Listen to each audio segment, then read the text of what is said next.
Hello there, listener. You're listening to the NeverFap Deluxe Daily with me, Julius Reed, and here is our theme tune.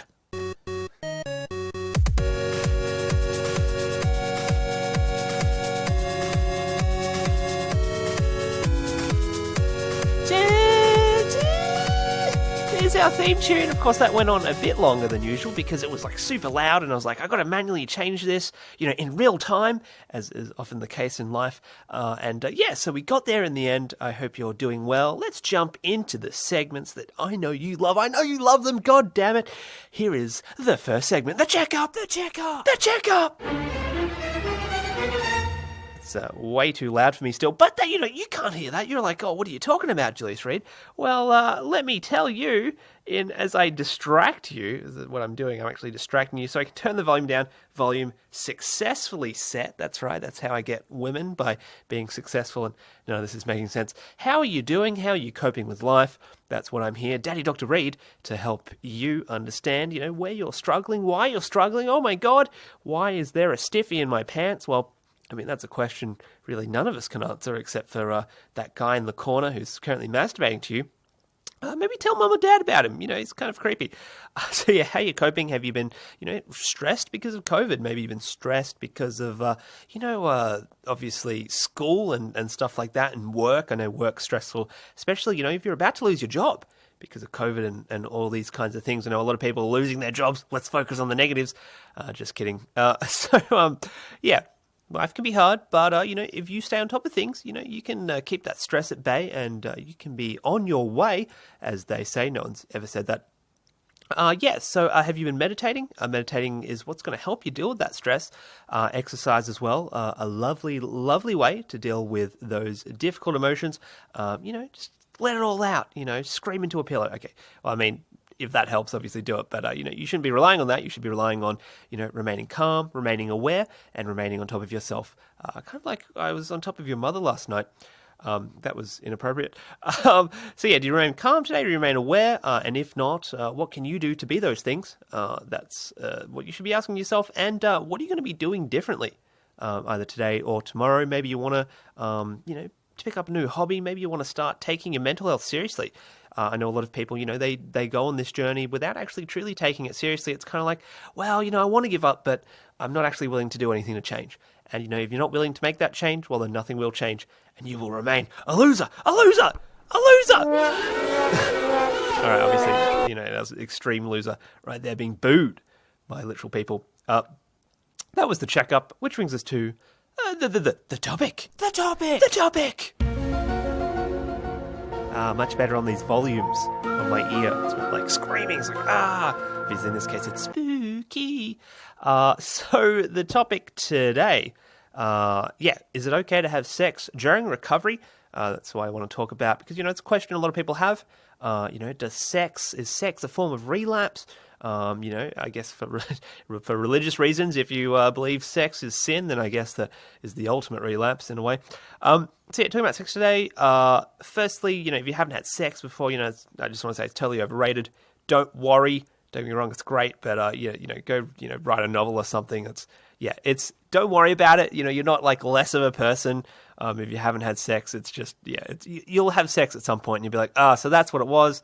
And don't get me wrong, it's great, but that's not what we're talking about though. Today we're talking about does sex constitute as relapse?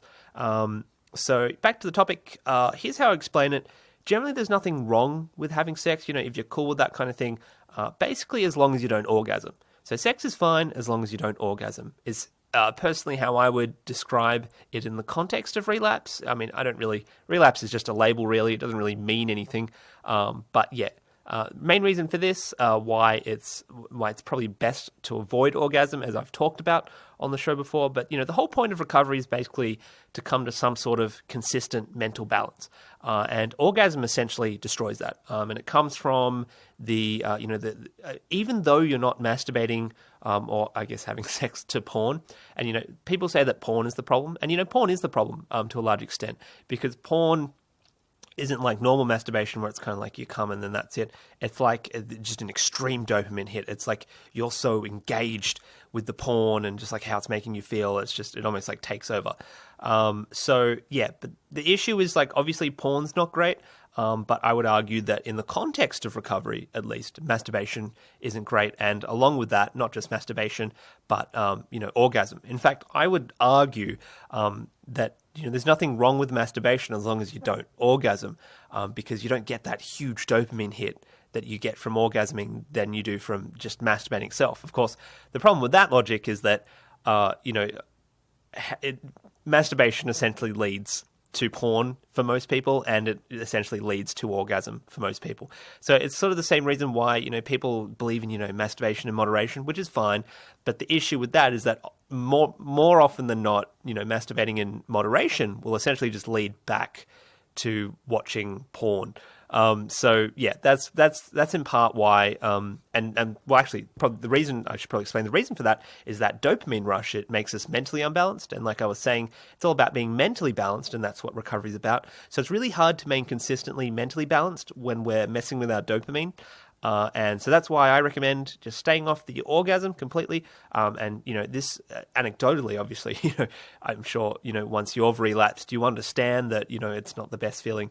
But also, for example, when I have a wet dream, which is, a form of orgasm, essentially, yeah, I feel off for a week. Not as much as I feel off, when I've masturbated to porn. That's like, it's like the hardest week ever, but, when I have a wet dream or, I guess I haven't masturbated without porn.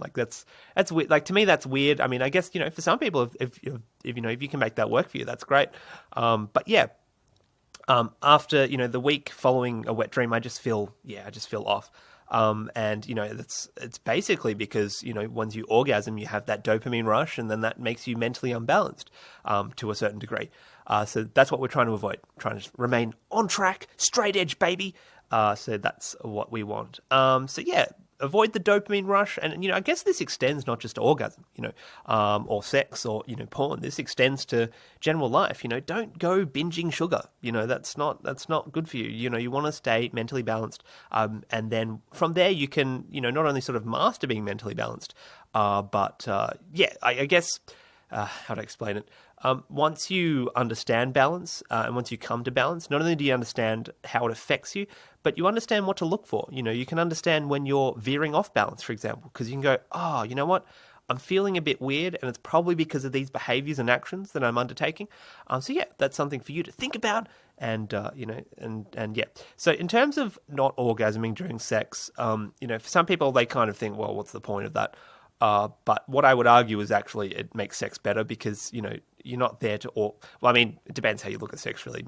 But basically, it's kind of like thinking of it as the journey versus the goal. The journey is really why you do things, right? It's not to get to the goal. I mean, the goal's great and all, but, once you get there, it's like, well, what's next? It's like, I kind of feel the same way about sex. It's like sex to me is very much the journey because, it feels good as you're doing it. But yeah, it's like that orgasm at the end doesn't really mean anything because it's like, it's just a moment and then it's gone. Whereas the journey is like the consistent thing that sort of binds it all together. But yeah, in terms of the actual skill that it takes to get to a point, I would say it probably took me maybe like a year or 2 years before I was able to consistently have sex without, accidentally coming, that kind of thing. So yeah, that's a timeline. You'll have a lot of trials and tribulations, especially in the beginning. I remember it's not just accidentally coming during sex. It was also very much a matter of you would convince yourself that, no, it's fine, I will orgasm this time. And then you'd orgasm during sex and you're like, damn it, what have I done? You felt like you betrayed yourself.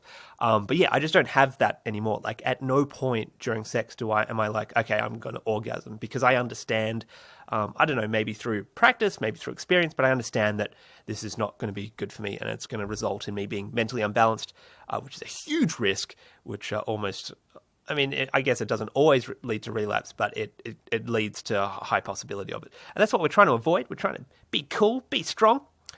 So that was my spiel on sex during recovery. Of course, so, you're free to, and I guess this is what recovery is ultimately about, is about you discovering yourself and learning, what works for you. And that's so very important and is what the process of recovery truly is. So that was the topic. The topic! Which brings us to the viewer mail. The viewer mail! Went a bit crazy there for that viewer mail. But it's cool. that's what we're down for. Today's viewer mail comes from I Love Cats. Says, hello, Daddy Dr. Reed. It's me again. You said you recommend I use a chainsaw when I masturbate.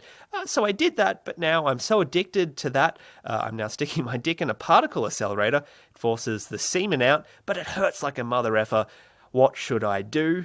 Says, I Love Cats. Of course, I Love Cats, a previous viewer mail. If you'd like to submit a viewer mail, send in your email at NeverFapDeluxe@gmail.com. Of course, loving all your viewer mails. I think it's great. So, I Love Cats. Well, I myself have also become addicted to using a particle accelerator. And, it basically sounds like you're not aiming the beam right. That's what I would say. The key is to aim the particle beam directly down your shaft. That way it minimizes the tearage from the particles exploding inside your penis. That's what you're doing wrong. It's just a matter of technique. You'll get used to it. I mean, I've blown off half my dick mastering it, but you know what? It's worth it in the end. Because I'm telling you, the chainsaw is child's play. Let's see if I go. Oh, here we go. Still got the sound effect. All right, chainsaw is child's play. The chainsaw really, compared to the particle accelerator, it's just nothing. I don't know if you're getting enjoyment playing. I just wanted to play a sound effect. We haven't played enough this episode. There you go, the kids cheering, maybe instilling some joy into your somewhat dull life. I find what helps as well is to pretend, there's a sound effect, pretend that you're Stephen Hawking while using the particle accelerator so that it feels like you're truly getting into it. Obviously the wheelchair and drooling are, important aspects of the role play. Just be like, I guess he can't really talk. He's got the machine, which, I didn't get sound effect for. I don't have time. That's obviously very important to fulfill your sexual needs. If you're struggling with the pain of the particle accelerator, I find using your mouth afterwards on your penis can help dampen the excruciating piercing of having an atom explode inside your penis. So, a little bit of lubricant, also known as your mouth, helps tremendously. Long term, I recommend going back, periodically to the chainsaw to help wean off your dependency to the particle accelerator. Otherwise, you'll get to a point where you literally will have to stick your penis into black holes. That's a hard addiction to come out of, trust me. And if you're really struggling, I recommend masturbating to pictures of the Reed. I find that's most helpful for most addictions. Of course, supplementing your existing addiction with an even greater addiction. I know women have been known to masturbate to me for days, possibly even dying in their sleep because of, their hand was so far in their pussy. All right, let's go nowhere. That was, what was that? That was the viewer mail. Which brings us to the end of the show. Thank you for listening. Check us out on Facebook, Twitter, Discord, Reddit, Castbox. Send us an email, NeverFapDeluxe@gmail.com. Check out the website, NeverFapDeluxe.com. And of course, stay safe, look after your mental health, and don't do drugs. Don't do drugs.